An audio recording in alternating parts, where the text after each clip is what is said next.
ನಾನು ಈ ದಿನ ರುಚಿಯಾದ ತವಾ ಪಲಾವ್ ಮಾಡ್ಕೊಂಡು ಬಂದಿದ್ದೀನಿ. ಶುಂಠಿ ಬೆಳ್ಳುಳ್ಳಿ ಏನೂ ಹಾಕದೆ ಡಿಫ್ರೆಂಟಾಗಿ ಮಾಡುವಂಥ ಸಿಂಪಲ್ ಪಲಾವ್. ಬನ್ನಿ ಈಗ ತವಾ ಪಲಾವ್ ಮಾಡುವ ವಿಡಿಯೋ ನೋಡ್ತಾ ಹೋಗೋಣ. 1 ಈರುಳ್ಳಿ, 1 ಟೊಮೊಟೊ, 1 ಚಿಕ್ಕದಾದ ದೊಣ್ಣಮೆಣಸನ್ನ ಸಣ್ಣದಾಗಿ ಹೆಚ್ಚಿಟ್ಕೊಂಡಿದ್ದೀನಿ. 2 ಸ್ಪೂನ್ ಹಸಿ ಬಟಾಣಿ ಕಾಳು ಇಟ್ಕೊಂಡಿದ್ದೀನಿ.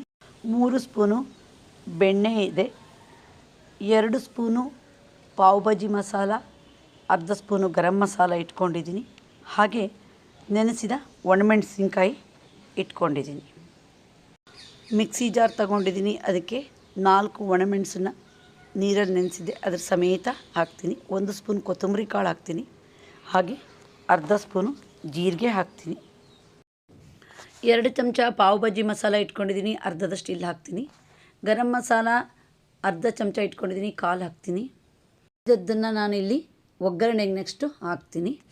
ಈಗ ಎಲ್ಲವನ್ನು ಸೇರಿಸಿ ನಯಸ್ಸಾಗಿ ರುಬ್ಬೋಣ. ನೋಡಿ, ಮಸಾಲ ರೆಡಿ ಆಯಿತು. ಇಲ್ಲಿ 2 ಆಲೂಗೆಡ್ಡೆ ತಗೊಂಡಿದ್ದೀನಿ, ಮೀಡಿಯಮ್ ಸೈಜು. ಉದ್ದವಾಗಿ ಸಿಗೋದು 4 ಭಾಗ ಮಾಡಿಕೊಂಡು ಅದನ್ನು ತ್ರಿಕೋನ ಆಕಾರದಲ್ಲಿ ನಾನು ಕಟ್ ಮಾಡಿ ಇಟ್ಕೊಳ್ತೀನಿ. ಹೀಗೆ ನೋಡಿ, ಆಲೂಗೆಡ್ಡೆ ಹೆಚ್ಚಿದ ಮೇಲೆ ನೀರಲ್ಲಿ ನೆನೆಸಿ ತೊಳೆದು ಬಿಡಬೇಕು. ಈಗ ಒಲೆ ಮೇಲೆ ಕುಕ್ಕರ್ ಇಟ್ಕೊಂಡಿದ್ದೀನಿ. 1 ಲೋಟದಷ್ಟು ನೀರು ಹಾಕಿದ್ದೀನಿ. ಈಗ ಆಲೂಗೆಡ್ಡೆ ಹೋಳುಗಳನ್ನ ಕುಕ್ಕರಿಗೆ ಹಾಕ್ತಾಯಿದ್ದೀನಿ. ಜಾಸ್ತಿ ಮೆತ್ತು ಬೇಯಿಸಬಾರ್ದು. ಇಲ್ಲಿ ಆಲೂಗೆಡ್ಡೆ ಹೋಳಿನ ರುಚಿಗೆ ನಾನು ಉಪ್ಪು ಹಾಕಿದ್ದೀನಿ.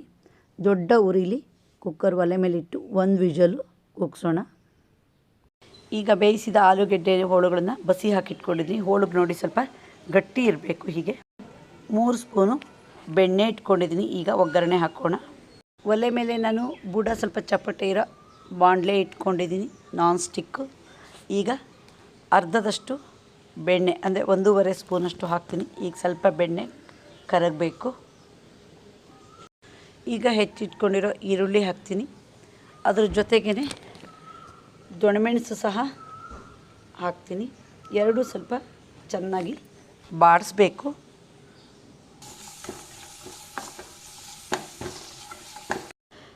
ಹೀಗೆ ನೋಡಿ, ಸ್ವಲ್ಪ ಬಾಡಿದೆ. ಈಗ ಹೆಚ್ಚಿಟ್ಕೊಂಡಿರೋ ಟೊಮೊಟೊ ಹಣ್ಣು ಹಾಕ್ತೀನಿ. ಟೊಮೊಟೊ ಹಣ್ಣು ಸಹಿತ ಸ್ವಲ್ಪ ಚೆನ್ನಾಗಿ ಎಣ್ಣೆಲಿ ಬಾಡಬೇಕು. ಈಗ ಹಸಿ ಬಟಾಣಿ ಕಾಳನ್ನು ಹಾಕೋಣ. ಅದನ್ನು ಸಹ ಸ್ವಲ್ಪ ಬಾಡಿಸ್ಬೇಕು, ಫ್ರೈ ಆಗಲಿ. ಈಗ ನೋಡಿ, ಈರುಳ್ಳಿ, ದೊಣ್ಣಮೆಣಸು ಹಾಗೆ ಟೊಮೊಟೊ ಚೆನ್ನಾಗಿ ಬಾಡಿದರೆ ಈ ಪಲಾವ್ ಒಳಗೆ ಸೇರಿಕೊಳ್ಳುತ್ತೆ.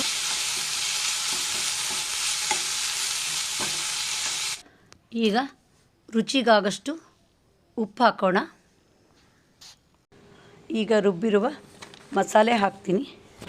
ಹಾಗೆ ಚೆನ್ನಾಗಿ ಮಿಕ್ಸ್ ಮಾಡೋಣ. ತುಂಬ ಸರಳವಾಗಿ ಮತ್ತು ಬಹಳ ಬೇಗ ಮಾಡುವಂತಹ ತವಾ ಪಲಾವ್ ಇದು.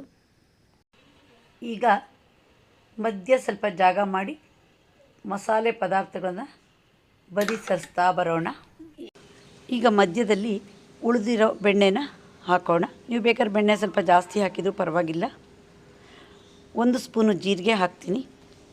ಈಗ ಒಂದು ಸರಿ ಮಿಕ್ಸ್ ಮಾಡೋಣ. ಈಗ ಉಳಿಸ್ಕೊಂಡಿದ್ನಲ್ಲ ಪಾವ್ ಭಾಜಿ ಮಸಾಲ ಮತ್ತು ಗರಂ ಮಸಾಲನ ಹಾಕ್ತೀನಿ. ಇವಿಷ್ಟನ್ನೇ ಮತ್ತೆ ಮಿಕ್ಸ್ ಮಾಡೋಣ. ಈಗ ರುಚಿಗೆ ಸ್ವಲ್ಪ ಉಪ್ಪು ಹಾಕೋಣ.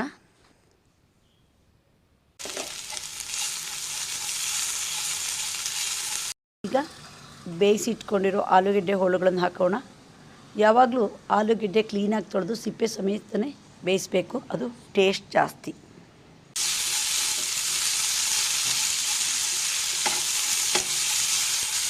ನಾನಿಲ್ಲಿ 1 ಲೋಟದಷ್ಟು ಅನ್ನ ಬಸ್ದು ಇಟ್ಕೊಂಡಿದ್ದೆ.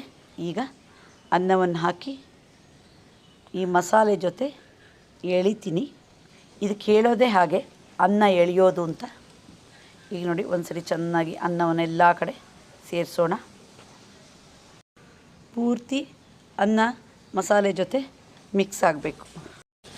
ನೋಡಿ, ಒಣಮೆಣಸು ಸ್ವಲ್ಪ ಕೆಂಪಿದ್ದಕ್ಕೆ ಮಸಾಲೆ ಎಲ್ಲ ಸೇರಿ ಈಗ ತವಾ ಪಲಾವ್ ಕಲರ್ ಬಂದಿದೆ. ನೋಡಿ, ಈಗ ತವಾ ಪಲಾವ್ ರೆಡಿ ಆಯಿತು. ಈಗ ಗ್ಯಾಸ್ ಆಫ್ ಮಾಡೋಣ. ಪರಿಮಳಕ್ಕೆ ಮತ್ತು ರುಚಿಗೆ ಕೊತ್ತಂಬರಿ ಸೊಪ್ಪನ್ನು ಉದುರಿಸೋಣ. ಚೆನ್ನಾಗಿ ಮಿಕ್ಸ್ ಮಾಡೋಣ.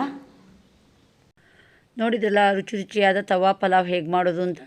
ನೀವು ಒಮ್ಮೆ ಟ್ರೈ ಮಾಡಿ. ನಿಮಗೆ ಈ ವಿಡಿಯೋ ಇಷ್ಟ ಆದರೆ ಲೈಕ್ ಮಾಡಿ, ಶೇರ್ ಮಾಡಿ, ಸಬ್ಸ್ಕ್ರೈಬ್ ಮಾಡಿ, ಕಮೆಂಟ್ ಬಾಕ್ಸಲ್ಲಿ ಕಮೆಂಟ್ ಹಾಕಿ.